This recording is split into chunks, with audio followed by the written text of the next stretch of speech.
पे काबू पाया। और खबरों का रुख करेंगे सुपरफास्ट अंदाज में। एनसीबी के जोनल अधिकारी समीर वानखेड़े को आर्यन खान ड्रग्स केस की जांच से हटा दिया गया है। वानखेड़े को हटाए जाने के बाद मामले की जांच वरिष्ठ पुलिस अधिकारी संजय सिंह के नेतृत्व में एसआईटी को सौंपी गई।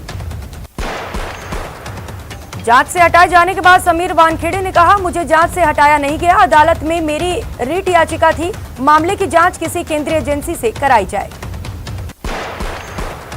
जांच से समीर वानखेड़े को हटाए जाने के बाद नवाब मलिक की प्रतिक्रिया आई। नवाब मलिक ने ट्वीट किया, आर्यन खान केस समेत 5 मामलों से समीर वानखेड़े को हटाया गया। कुल 26 मामले हैं जिनकी जांच करने की जरूरत है। मनी लॉन्ड्रिंग मामले में गिरफ्तार किए गए महाराष्ट्र के पूर्व गृह मंत्री अनिल देशमुख की ईडी की हिरासत आज खत्म हो गई। उन्हें आज कोर्ट में पेश किया जाएगा। आजादी की 75वीं वर्षगांठ पर कांग्रेस ने उप समितियों का गठन किया। सोनिया गांधी ने राजस्थान के 2 बड़े मंत्रियों को बड़ी जिम्मेदारी दी। मंत्री बीडी कल्ला को पब्लिकेशन संबंधी उप समिति में मिली जगह, तो वहीं मंत्री प्रमोद जैन भाया सेमिनार और क्विज संबंधी समिति में सदस्य बनाए गए। बिहार में जहरीली शराब से मौतों के बाद मुख्यमंत्री नीतीश कुमार ने कहा कि पर्व के बाद हम शराबबंदी को लेकर समीक्षा बैठक करेंगे और शराबबंदी को प्रभावी तरीके से लागू करने के लिए बड़ा अभियान चलाएंगे। बिहार के बेतिया शराब कांड में मरने वालों की संख्या बढ़कर 12 हो गई है। जीएमसीएच में 3 और भर्ती लोगों की मौत हो गई। वहीं शराब कांड पर बिहार के पर्यटन मंत्री नारायण प्रसाद का बेतुका बयान सामने आया। उन्होंने कहा कि सरकार कहां-कहां पुलिस लगाएगी और कहां-कहां रोकेगी। आज धूमधाम से मनाया जा रहा भाई दूज का पर्व। भाई को तिलक लगाकर बहनें कर रही लंबी उम्र की कामना। भाई बहन के प्यार के त्योहार भाई दूज के मौके पर पीएम नरेंद्र मोदी ने देशवासियों को शुभकामनाएं देते हुए भारतीय संस्कृति और परंपरा को ऐसे ही बनाए रखने की अपील की। भाई बहन के प्यार के त्योहार भाई दूज के मौके पर गृह मंत्री अमित शाह ने भी देशवासियों को शुभकामनाएं दी और देश की जनता को आपसी प्रेम बनाए रखने की अपील की। भाई बहन के प्यार के त्योहार भाई दूज के मौके पर बीजेपी के राष्ट्रीय अध्यक्ष जेपी नड्डा ने देशवासियों को शुभकामनाएं देते हुए भारतीय संस्कृति और परंपरा को यूं ही बनाए रखने की अपील की। दिल्ली में भाई दूज के मौके पर केंद्रीय मंत्री साध्वी निरंजन ज्योति ने केंद्रीय मंत्री मुख्तार अब्बास नकवी के घर पहुंचकर भाई दूज मनाया। दीपोत्सव के 5वें दिन आज भाई दूज का त्योहार हर्षोल्लास के साथ मनाया जा रहा है। आज सुबह से ही महिलाएं भाई दूज की पूजा अर्चना में लगी हुई हैं।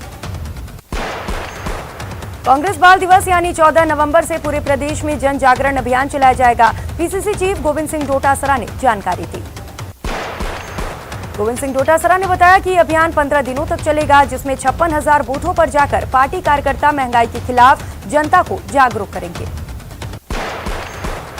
राजसमंद के नाथद्वारा में वल्लभ संप्रदाय की प्रधान पीठ श्रीनाथ जी मंदिर में अन्नकूट महोत्सव पारंपरिक हर्षोल्लास के साथ मनाया गया।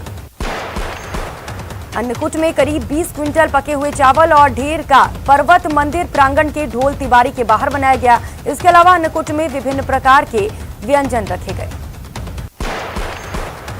जालौर जिले में बढ़ रहे एमडी और स्मैक के कारोबार पर लगाम लगाने को लेकर जालौर एसपी हर्षवर्धन अग्रवाल संजीवनी योजना को वापस शुरू करेंगे, जिसको लेकर जालौर पुलिस ने तैयारियां कर ली हैं।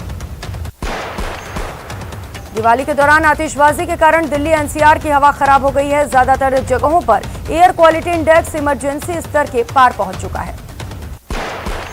पेट्रोल डीजल की कीमतों में कमी को लेकर पीसीसी चीफ डोटासरा ने केंद्र सरकार पर जमकर हमला बोला। उन्होंने केंद्र सरकार का चुनावी झुंझुना इसे करार दिया। कर्नाटक सरकार ने कोरोना संक्रमण को काबू करने के लिए एहतियातन लगाए गए नाइट कर्फ्यू को वापस ले लिया। ये कर्फ्यू रात 10 बजे से लेकर सुबह 5 बजे तक लागू था।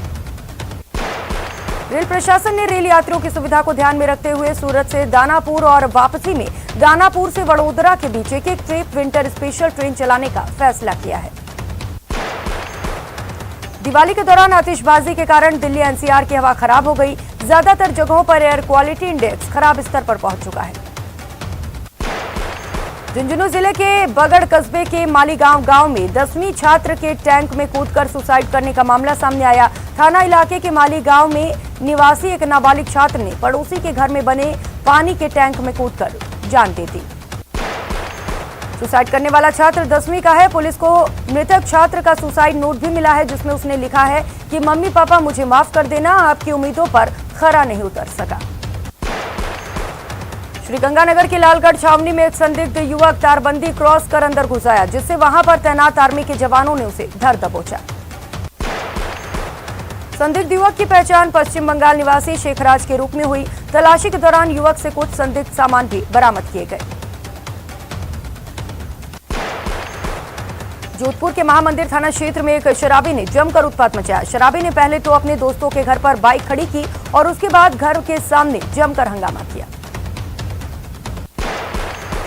शराबी ने कॉलोनी में जमकर गाली गलौज करते हुए अपने दोस्त के घर दरवाजे पर लात मारे और अपने दोस्त को बाहर बुलाकर उसके साथ मारपीट भी की। राजसमंद में अन्नकूट लूट के दौरान दो समाज के लोग आमने सामने हो गए, जिसके बाद मंदिर में जमकर हंगामा हो गया। वहीं घटना से श्रद्धालुओं में आक्रोश है। उदयपुर के फलासिया थाना क्षेत्र इलाके में नशेड़ी युवकों ने एक नाबालिग किशोर की हत्या कर दी, जिसके बाद नाराज लोगों ने रोड जाम कर दिया और प्रदर्शन किया।